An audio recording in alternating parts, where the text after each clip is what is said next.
मेरे आज के पॉडकास्ट का शीर्षक है मेरी पहली हवाई यात्रा। सन 2010 में मैंने पहली बार धनबाद से दिल्ली तक हवाई यात्रा की थी।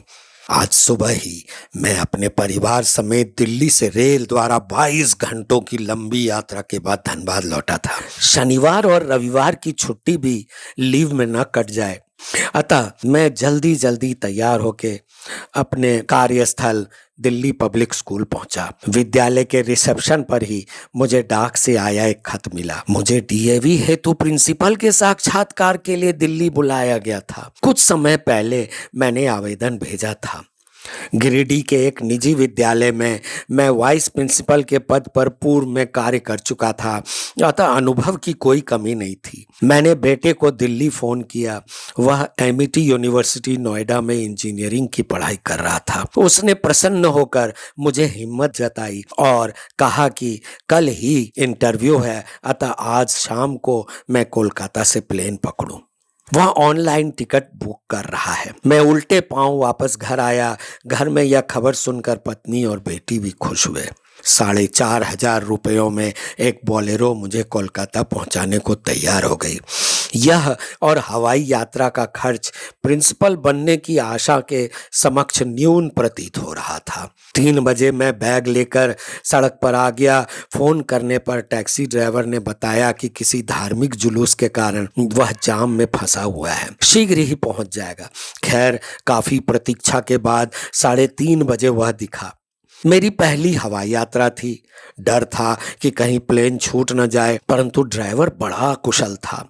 बोलेरो जीटी रोड पर भगाता गया। पत्नी ने टिफिन में पराठे और बैगन के चक्के दिए थे, खाकर पानी पी लिया। देर होने के डर से चाय पीने के लिए भी मैंने बोलेरो नहीं रुकवाई।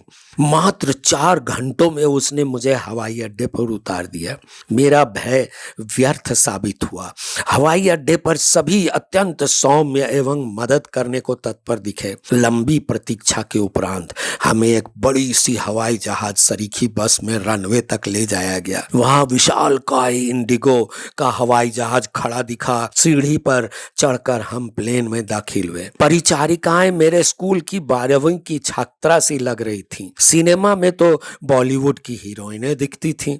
सीट पर बैठा तो एक परिचारिका ने दुर्घटना से बचाव के एवं यात्रा के नियम बताए। मेरे सह यात्री ने मेरी सीट बेल्ट बांधने में मेरी मदद की। जब प्लेन ने थोड़ा चलकर गति पकड़ी तब भय लगा और फिर धड़ाम की आवाज के साथ प्लेन ने जमीन छोड़ दिया। फिर तो महसूस ही नहीं हुआ कि हम चल रहे हैं। मेरे सह यात्री ने बताया कि हम कितनी ऊंचाई पर उड़ रहे थे। यदि दुर्घटना हुई तो हमारे शरीर के अवशेष भी नहीं मिलेंगे। सुनकर मैंने अपने इष्ट देवता को याद किया। परिचारिकाएं महंगे खाद्य एवं पेय सामग्रियां बेच रही थी। मैंने उनसे कुछ नहीं खरीदा। 2 घंटे उड़ने के बाद दिल्ली पहुंचने की घोषणा हुई। अब 20 मिनट मेरे लिए अत्यंत पीड़ाजनक था। भयानक कुहासे के कारण प्लेन उतर नहीं पा रहा था। लगातार सीटी जैसी आवाज ने मेरे कानों को पका दिया। कानों में भयंकर पीड़ा हो रही थी। बीच बीच में झटके भी लग रहे थे, जिसे मेरे सही यात्री ने टर्ब्यूलेंस बताया। कभी इसके विषय में विज्ञान में मैंने पढ़ा था। अंततोगत्वा प्लेन लैंड हुआ। पुनः बस में हमें हवाई अड्डे तक पहुंचाया गया। रात के 10 बज रहे थे। अंधेरी ठंडी रात में मेरा पुत्र बाहर मेरा इंतजार कर रहा था। हम ऑटो द्वारा 12 बजे रात में पुरानी दिल्ली पहुंचे। भूख लगी थी। हमें सड़क किनारे एक ढाबा दिखा जहां सस्ता भोजन उपलब्ध था।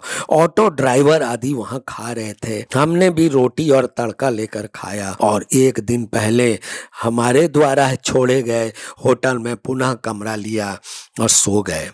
सुबह टाई सूट पहनकर समीप के साक्षात्कार स्थल पर मुझे मेरे पुत्र ने पहुंचाया और अपनी यूनिवर्सिटी लौट गया। इंटरव्यू एक डीएवी स्कूल में होना था। वहाँ मेरे ही स्कूल के एक सहकर्मी श्री टीके मिश्रा जी और डीएवी सीसीएल स्कूल गिरिडीह के मेरे पुराने 4 सहकर्मी वर्मा जी, मिश्रा जी, एचके सिंह एवं बीके सिंह भी मिले। सभी साक्षात्कार हेतु आए थे।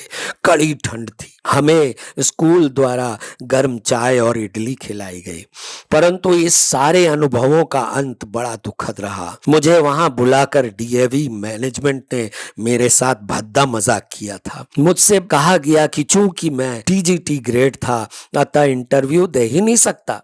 मेरे पूछने पर कि फिर मुझे उन्होंने बुलाया ही क्यों था, प्रिंसिपल या वाइस प्रिंसिपल बनने के लिए पीजीटी होना क्यों जरूरी है, अर्थात एक स्पोर्ट्स टीचर भी चूंकि 12वीं कक्षा में फिजिकल एजुकेशन बढ़ाता है इस पद हेतु आवेदन कर सकता है, परंतु 10वीं तक इतिहास पढ़ाने वाला शिक्षक नहीं। उनके पास मेरे प्रश्नों का कोई उत्तर न था। इस यात्रा के दौरान मैंने कितने सपने बुन लिए थे कि प्रिंसिपल बनकर मैं क्या कुछ करूंगा। मैं रेल द्वारा वापस धनबाद लौटा और पुनः शिक्षण कार्य में जुट गया। कुछ भी हो, मेरी पहली हवाई यात्रा अत्यंत रोचक रही तथा हवाई किले बनाने अथवा ख्याली पुलाव पकाने की या लौट के बुद्धू घर को आए वाली कहावत को चरितार्थ करती प्रतीत होती थी। धन्यवाद।